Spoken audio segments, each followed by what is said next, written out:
Welcome back to my channel. तो आज के इस वीडियो में मैं आपको एक्सप्लेन करने वाली हूँ 2026 में आई मूवी वर्थ 2। मूवी स्टार्ट होती है मंजू नाम की लड़की से जिसने एक कपल का मर्डर किया था, जिसकी वजह से मंजू को 28 साल की सजा हो जाती है। जिसके बाद कहानी काफी साल आगे बढ़ती है और हम उसी मंजू को देखते हैं जो कि जेल में अपनी सजा काट रही थी और कुछ टाइम बाद ही उसकी सजा पूरी होने वाली थी, जिससे वो फाइनली यहाँ से बाहर निकल सकती थी। साथ ही हम देखते हैं कि मंजू को जेल के अंदर जो भी मंगवाना होता वो शंभुनाथ मिश्रा को कॉल करती और उससे मंगवाती। एक्चुअली शंभुनाथ मिश्रा कांस्टेबल है और वो मंजू को पसंद करता है, जिसकी वजह से वो मंजू की हर बात माना करता था। जिसके बाद वहाँ पर नया जेलर आता है जिसका नाम था प्रकाश। अब प्रकाश के अंदर कास्टिज्म कूट कूट कर भरा था। वो अपने ड्राइवर से भी पूछता है कि वो कौन सी कास्ट का है और जब ड्राइवर बताता है कि वो ऊंची कास्ट का है तब उसे कोई प्रॉब्लम नहीं था। अब प्रकाश जब अपनी ड्यूटी ज्वाइन करता है तो मिश्रा उससे कहता है कि क्वार्टर्स का रिनोवेशन होने वाला है, इसलिए प्रकाश को उन पेपर्स पर भी साइन करना होगा। जिस पर प्रकाश कहता है कि वो साइन तो कर देगा, लेकिन वो जब रिटायर होकर चला जाएगा उसके बाद ही रिनोवेशन स्टार्ट करे, क्योंकि वो नहीं चाहता कि उसके घर में किसी भी कास्ट का कोई भी बंदा है। जो सुनकर मिश्रा उसकी साइन लेता है और वहां से चला जाता है। अब रात को हम मंजू को देखते हैं जो कि वहां की जेलर को कुछ रिश्वत देती है क्योंकि उसे बाहर घूमना था। जिसके बाद मंजू बाहर आती है तो हम देखते हैं कि मिश्रा जी उसी का इंतजार कर रहे थे। अब यहाँ पर वो उसके लिए कुछ शराब और बाकी का सामान देते हैं, जिसके बाद वो उसे बताते हैं कि उनका आज बर्थडे है। जो सुनने के बाद मंजू उन्हें हैप्पी बर्थडे विश करती है। अब यहाँ पर मिश्रा की फैमिली की बात करें तो उसकी वाइफ की काफी सालों पहले डेथ हो गई थी। उनका एक बेटा था जो कि फॉरेन पढ़ने के लिए गया था, लेकिन वहीं पर उसने शादी कर ली, जिसके बाद उसने मिश्रा का कॉल उठाना भी बंद कर दिया था। अब यहाँ पर हमें पता चलता है कि जेल में जो भी सब्जियां बची हुई होती थी उसे मिश्रा लेकर जाता था और उसे बाहर बेचा करता था, और इस बहाने से उसे मंजू को जो भी सामान वगैरह देना होता वो भी एक्सचेंज करता। हालांकि जेल से बाहर जो भी सामान जाता उसकी अच्छी से चेकिंग होती, लेकिन मिश्रा हर चीज को अच्छे से छुपाया करता था। अब अगले दिन हम नैना नाम की लड़की को देखते हैं जो कि जेल में आती है। एक्चुअली नैना एक जगह पर काम किया करती थी और वहां पर पैसों को लेकर कुछ फ्रॉड हुआ था और लोगों ने उसे फंसा दिया था, जिसकी वजह से नैना को जेल हो गई थी, बट उसकी शक्ल से लग रहा था कि वो मासूम होगी। अब जब पहली बार मंजू उसे देखती है तो उसे कहीं ना कहीं अपनी याद आ जाती है। अब एक दिन नैना की कोर्ट में पेशी थी, जिसकी वजह से उसे ले जा रहे थे।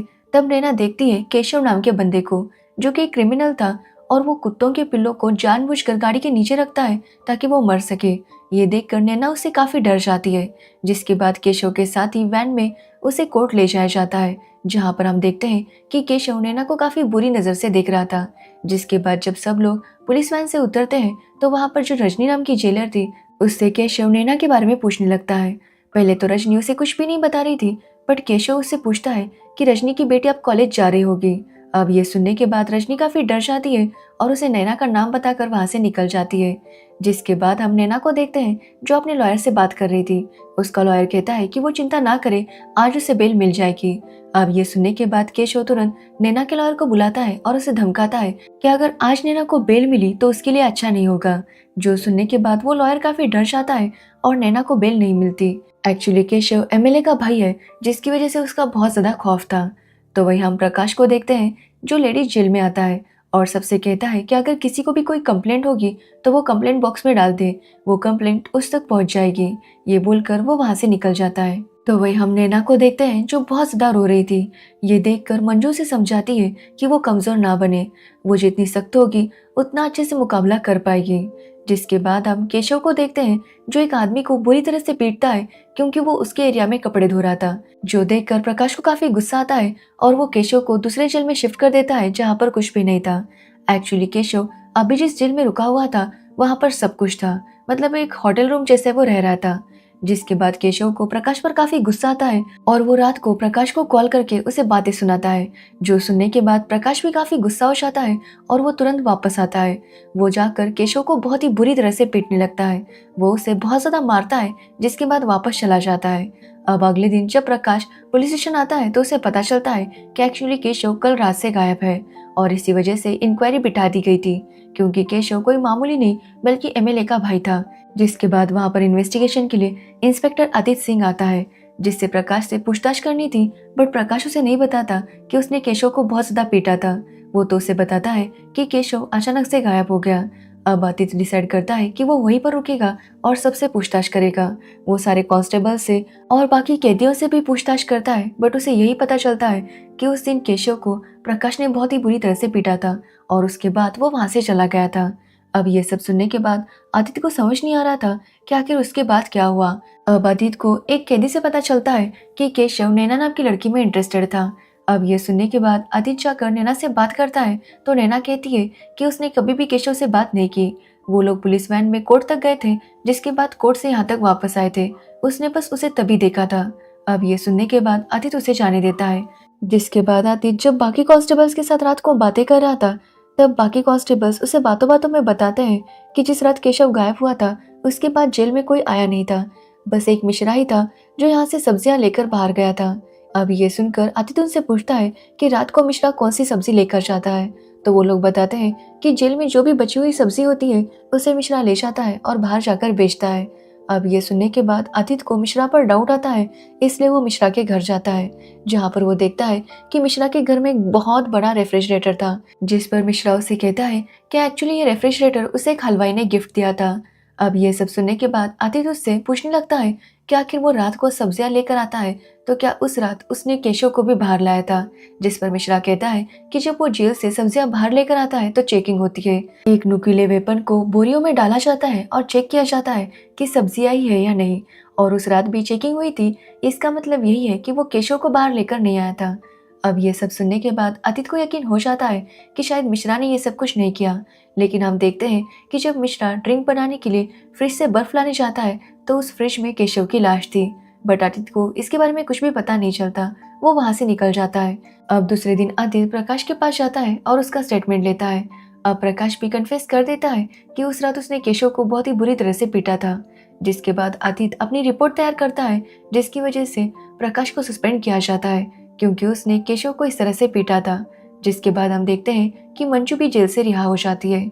अब ऐसे ही कुछ टाइम गुजर जाता है और एक दिन आदित्य को उसके सीनियर बुलाते हैं और उसे बताते हैं कि आदित्य ने अपना काम ठीक से नहीं किया था। एक्चुअली केशव की बॉडी मिली थी, वो भी पुलिस क्वार्टर्स के पीछे। जो सुनकर आदित्य भी काफी हैरान था। आदित्य के सीनियर उसे कहते हैं कि उनके ऊपर प्रेशर बहुत ज्यादा बढ़ रहा है। अब आदित्य को 3 दिन के अंदर ये केस सॉल्व करनी होगी, नहीं तो उसकी भी जॉब चली जाएगी।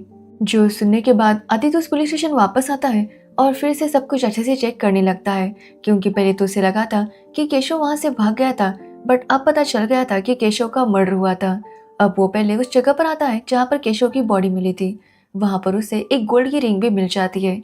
जिसके बाद आदित्य फिर से इन्वेस्टिगेशन स्टार्ट करता है। वो उस कांस्टेबल को बुलाता है जो उस रात केशव की जेल के बाहर था। वो उससे पूछता है, बट वो कांस्टेबल उसे कुछ भी नहीं बता रहा था। बट आदित्य जब उसे पीटता है तो वो कांस्टेबल बताता है कि एक्चुअली उस रात जब प्रकाश ने केशव को बहुत ही बुरी तरह से मारा तो केशव ने उस कांस्टेबल को बुलाया और उसे ड्रिंक बनाने के लिए कहा। जिसके बाद उसने ड्रिंक दिया, तब केशव ने रजनी को कॉल किया था और उसे कहा था कि मैं आ रहा हूँ। अब ये सुनने के बाद वो कांस्टेबल वहां से चला गया, जिसके बाद केशव भी वहां से निकल गया था और कांस्टेबल ने केशव की जेल को लॉक लगा दिया था। अब इसके आगे क्या हुआ ये उसे पता नहीं। अब ये सुनने के बाद आदित्य जाकर रजनी से मिलता है, जहाँ पर वो रजनी से पूछता है कि वो जानता है कि केशव ने उसे कॉल किया था और वो आगे की स्टोरी उससे जानना चाहता है। जिसके बाद रजनी उसे सब कुछ बताती है। वो बताती है कि उस रात केशव का उसे कॉल आया और वो चाहता था कि आज उसे नैना मिले, इसलिए उसने रजनी को धमकाया कि अगर उसे आज नैना नहीं मिली तो वो उसकी बेटी को ले जाएगा। अब ये सुनकर रजनी भी डर गई और वो नैना को डिस्पेंसरी में लाने के लिए मान गई। अब उसने बहुत ही मुश्किल से नैना को तैयार किया और सबसे छुपाते हुए वो नैना को वहां पर लेकर आई। जिसके बाद वो वहां से चली गई और कुछ टाइम बाद जब वो वापस आई तो देखा कि नैना वहीं पर थी। उसे बिल्कुल भी चोट या कुछ भी नहीं हुआ था।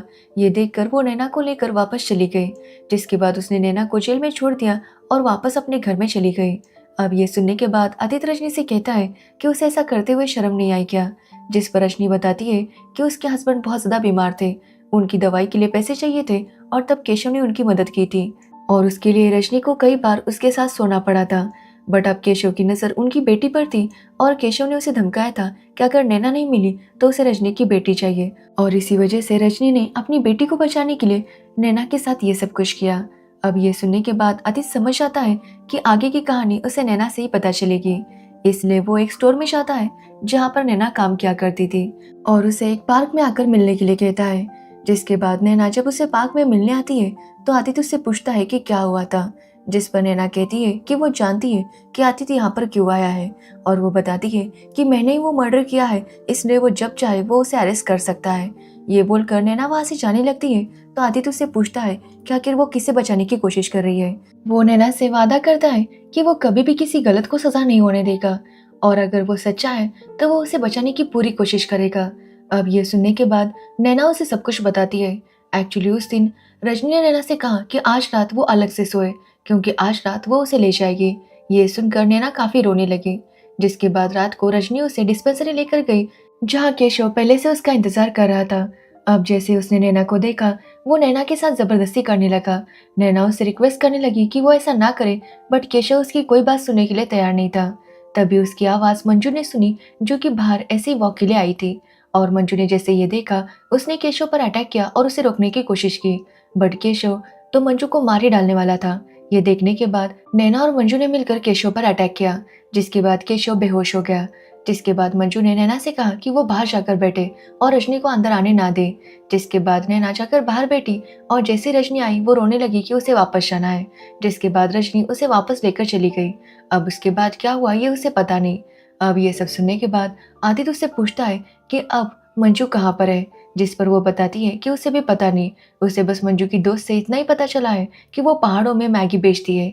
अब ये सुनने के बाद आदित्य जाकर मंजू की दोस्त से मिलता है और बातों बातों में उससे जान लेता है कि मंजू कहाँ पर है।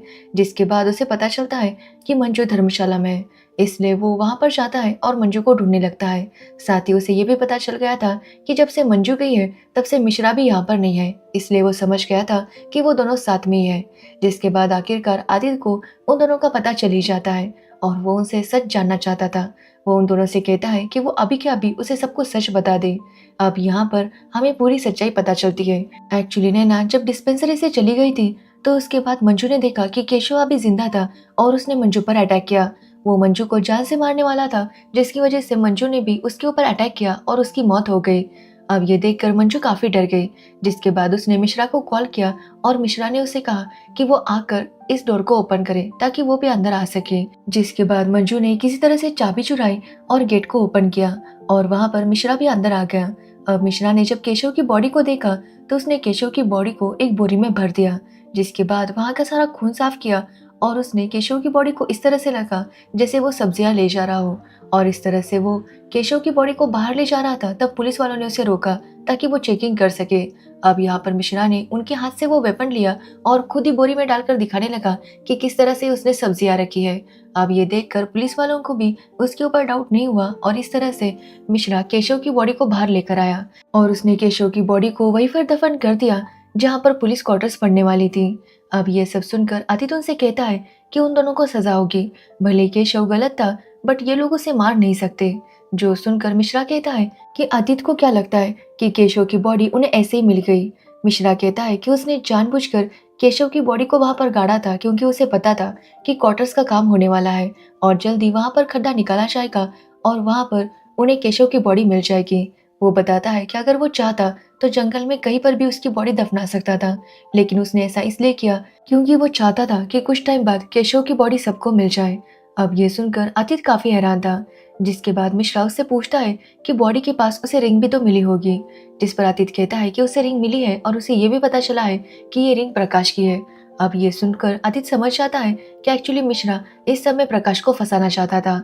जिस पर आदित्य कहता है कि वो ऐसा नहीं कर सकता, क्योंकि प्रकाश ने किसी का मर्डर नहीं किया और मर्डर करने वाली मंजू है, तो मंजू को सजा होनी चाहिए। जिस पर मिश्रा कहता है कि मंजू ने मर्डर नहीं किया बल्कि वध किया है, क्योंकि केशव कोई अच्छा बंदा नहीं था। अगर वो ऐसा नहीं करती तो वो मंजू को मार देता। साथ ही वो बताता है कि प्रकाश भी कोई अच्छा बंदा नहीं है, और यहाँ पर हमें पता चलता है कि मंजू को जो सालों पहले सजा हुई थी, एक्चुअली वो मर्डर मंजू ने नहीं बल्कि प्रकाश ने किया था। एक्चुअली प्रकाश की भतीजी ने लव मैरिज की थी एक लोअर कास्ट के लड़के के साथ, और इसी वजह से वो गुस्सा हो गया था और उसने अपनी भतीजी और अपने दामाद को मार दिया था और उसका ब्लेम मंजू पर डाल दिया था, क्योंकि मंजू उनके यहाँ पर काम किया करती थी और प्रकाश की वजह से ही मंजू जेल में थी।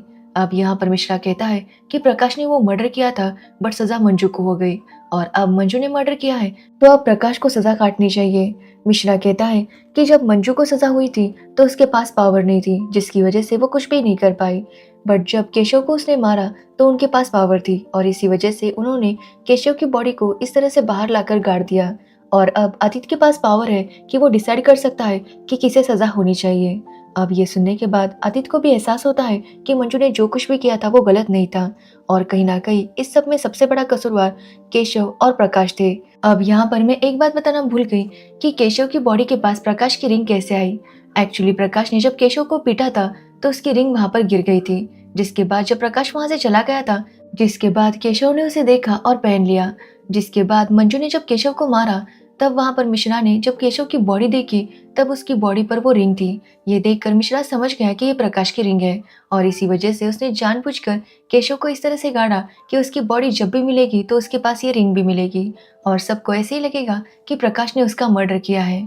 जिसके बाद हम आदित्य को देखते हैं जो प्रकाश से पूछता है कि वो कन्फेस कर ले कि उसी ने केशव का मर्डर किया है, जिस पर प्रकाश कहता है कि उसने ये मर्डर नहीं किया और अगर उसने केशव को मारा होता तो वो सबके सामने एक्सेप्ट भी कर लेता।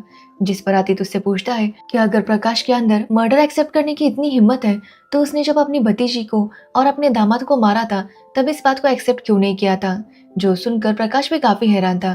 प्रकाश कहता है कि उसने भले ही वो क्राइम किया हो लेकिन ये क्राइम उसने नहीं किया। जिस पर आदित्य उससे कहता है कि उसने 2 मर्डर किए थे बट उसे सजा नहीं हुई तो कम से कम एक मर्डर की सजा तो वो उसे दिलवा कर रहेगा। ये बोलकर आदित्य वहां से निकल जाता है। जिसके बाद कुछ दिन बीत जाते हैं और हम प्रकाश को देखते हैं जो कि जेल में सजा काट रहा था। तो वही हम मंजू और मिश्रा को देखते हैं जो आराम से पहाड़ों में अपनी जिंदगी गुजार रहे थे और इसी के साथ ये मूवी एंड हो जाती है। तो ये थी वट टू मूवी की स्टोरी। अगर आपको इस मूवी की स्टोरी और मेरा एक्सप्लेनेशन पसंद आया हो तो वीडियो को लाइक कमेंट शेयर जरूर करना और मेरे चैनल को सब्सक्राइब करना बिल्कुल मत भूलना।